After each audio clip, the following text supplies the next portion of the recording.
நீங்க தொடர்ச்சியா இப்ப பாருங்க 137 மெத்தட் நான் சொல்லி கொடுத்துருக்கேன். இப்ப நீங்க அதெல்லாம் ப்ராக்டிஸ் பண்றது இல்லை. ஆமா. ஆனா நீங்க அதை வந்து தொடர்ச்சியா ஒரு டெமோ அக்கௌண்ட்ல செஞ்சுக்கிட்டே வரணும். ஒரு சைட்டு அக்கௌண்ட் பெஸ்டானாலும் பரவாயில்ல, 200 டிப்ஸ், 500 டிப்ஸ், 1000 டிப்ஸ், அது என்ன நடக்குன்னு பார்த்துட்டே இருக்கு உங்களுக்கு ஒரு அனுபவம் கிடைக்கும். இங்க பாருங்க, இது வந்து இந்த பகுதியும் இந்த பகுதியும் கிடைக்கிறப்ப வெறும் இந்த சோப்பு கோடு மட்டும் போட்டோம். இந்த ரெட் கலர் கோடு பாத்தீங்கன்னா பெருசா இருக்கு. இப்ப அடுத்து பிரைஸ் மூவ் பண்ணிட்டு நமக்கு இந்த பிரைஸ் கிடைக்கிறப்ப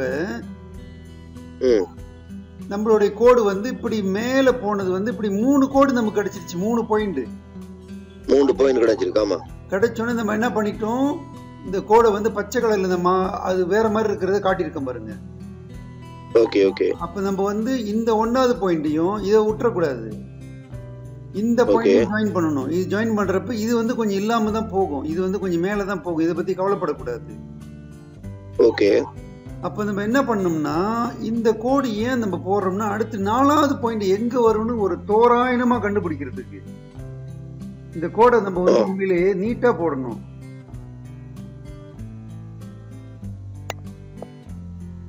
இங்க பாருங்க, இன்னொரு பாயிண்ட் பிடிக்கணும்.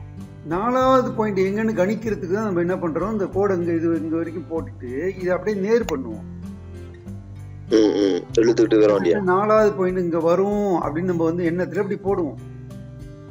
ஓகே. இப்ப 4வது பாயிண்ட் இங்க வந்துருச்சு பாருங்க. Okay okay. இனி வரும் நினைக்கிறேன், இன்னொரு பாயிண்ட் வரும். ஓகே, இல்லைங்க. இப்போ வந்து என்ன பண்ணணும், இதுக்கு பேரலா இதையும் இழுத்துடணும். ஓகே. இப்போ அடுத்து பாத்தீங்கன்னா இப்ப 4வது பாயிண்ட் நமக்கு இங்க இடம் கிடைச்சிருச்சு. ஓகே. இந்த இடத்துல நம்ம வந்து செல் பண்ணிருப்போம்.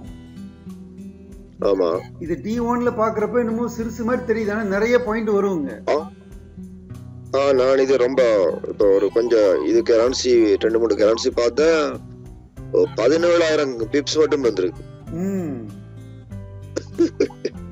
ஓகே, 17,000 பாருங்க. இந்த இடத்துல நம்ம 137 மெத்தட் யூஸ் பண்றோம்.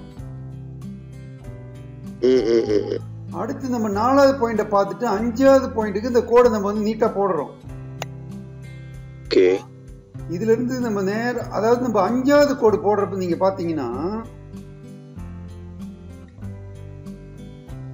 4வது பாயிண்ட்டுக்கு நமக்கு இங்க கிடைச்சிருச்சு. ஓகே. 5வது நம்ம நேரா இழுக்கிறோம், நேரா. ஆமா. 5வதுக்கு நமக்கு கிடைக்குது பாருங்க. ஆமா, இங்க கிடைக்குது. Okay okay. அப்ப இந்த நேரத்துல இந்த கோடை நம்ம வந்து இப்படிதான் வரும். உண்மையில இப்படி நேரா தான் வரும். Okay okay. ஆனா நாங்க மேல தூக்கி வைக்கலாமா? நம்ம இந்த நேரத்துல தான் இந்த கோடை நம்ம என்ன பண்ணணும், ஏன்னா இது வந்து இந்த கரன்சி பாத்தீங்கன்னா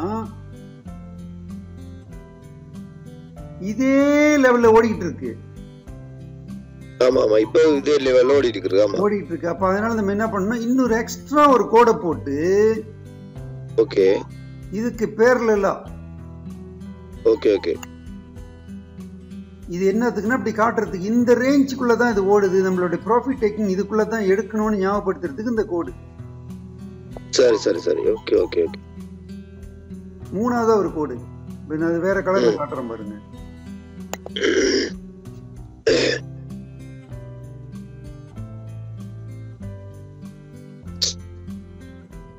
இது போட்டோ எடுக்கலாம் இருக்கு. என்ன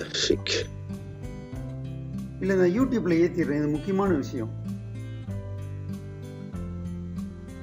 அப்ப இங்க பாத்தீங்கன்னா 1 2 இங்க 3வது கோட்ல பாத்தீங்களா, இடிக்கல பாத்தீங்களா. அப்ப நம்ம இந்த பாயிண்ட் கிடைச்சோன்னு ஆமா ஆமா ஆமா. ஓகே ஓகே, புரியுது. அட்ஜஸ்ட் பண்ணிட்டோம். அடுத்து 4வதுக்கு போயிடுச்சு. அடுத்து நம்ம 5வதுக்கு நம்ம வந்து தேடுறோம். தேடுறப்ப இங்க நம்ம மேல போறோம்.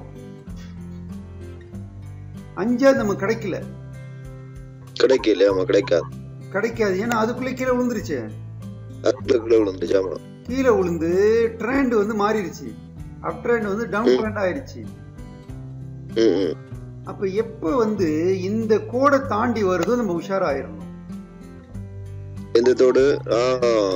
இந்த கோடை தாண்டணும்னே இது வந்து கிட்டத்தட்ட டவுன் ட்ரெண்ட் கணக்குக்கு வந்துருச்சுன்னு நமக்கு தெரியணும்.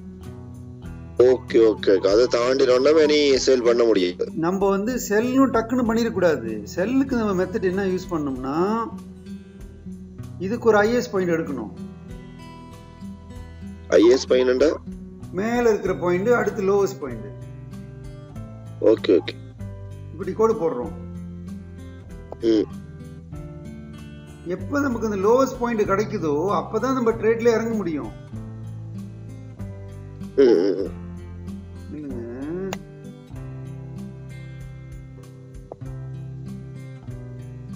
நான் வேற கலர்ல காட்டுறேன்.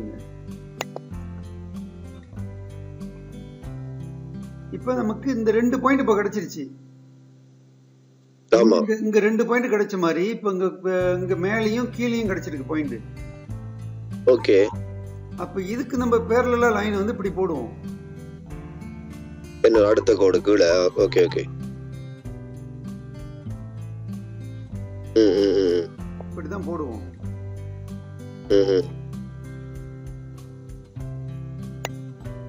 இதுக்கு வரலாம். நம்ம எதிர்பார்ப்பு வந்து இங்க வரும் அப்படின்னு சொல்லிட்டு.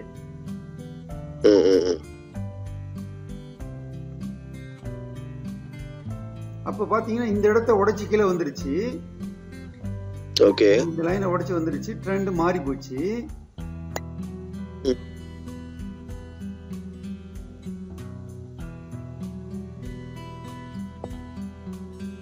நமக்கு இந்த இடத்துல நம்ம செல் பண்றது டேஞ்சரான விஷயம்.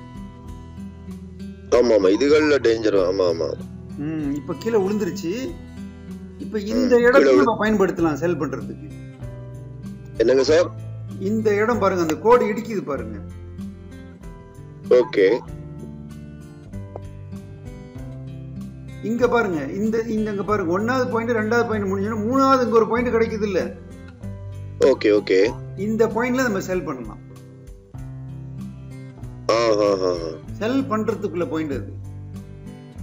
Okay okay okay okay.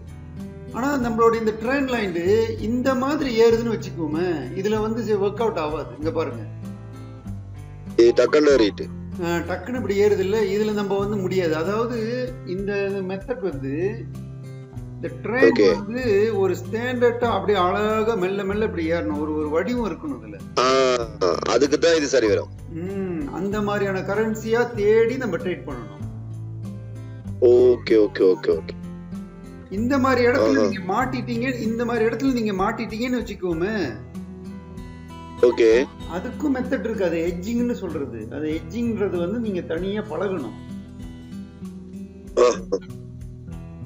விளங்குங்களா? அதுவும் லைஃப் அக்கவுண்ட் போறப்ப தேவையான ஒண்ணுதான். ஓகே. இப்போதைக்கு நீங்க இதை பிராக்டிஸ் பண்ணுங்க. நிறைய கோட் போட்டு போட்டு போட்டு பழகிக்கிட்டே இருக்கணுங்க நீங்க. சரி, இல்லைங்க, இதை ஸ்டாப் பண்ணிடுறேன் நான் இந்த ரெக்கார்டிங்க. எனக்கு இதுல பதியல. அது என்ன?